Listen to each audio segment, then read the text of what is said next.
गव्हाच्या पिठामध्ये tomato puree घालून तर बघा अगदी खुसखुशीत आणि खमंग चंपा कळ्या 2 ते 3 महिने टिकणारे रेसिपी बघणार आहोत। 1 वाटी गव्हाचं पीठ घेतलं आहे, अर्धी वाटी बेसनचं पीठ घालून घ्यायचं आहे।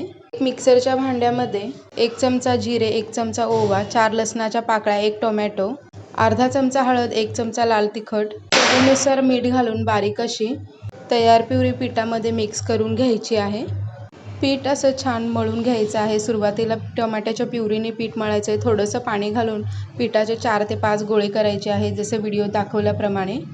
पिठाची मोठी पोळी अशी लाटून त्यावर काळे पांढरे तीळ लाटून घ्यायचे आहे। छोट्या छोट्या वाटीच्या साहाय्याने पुऱ्या तयार करून घ्यायच्या आहे। पुऱ्यांना मधून असा कट करायचा आहे, फक्त मधूनच करायचा आहे कट आणि हळूवारपणे रोल करून त्याला चंपा कळीसारखा आकार द्यायचा आहे।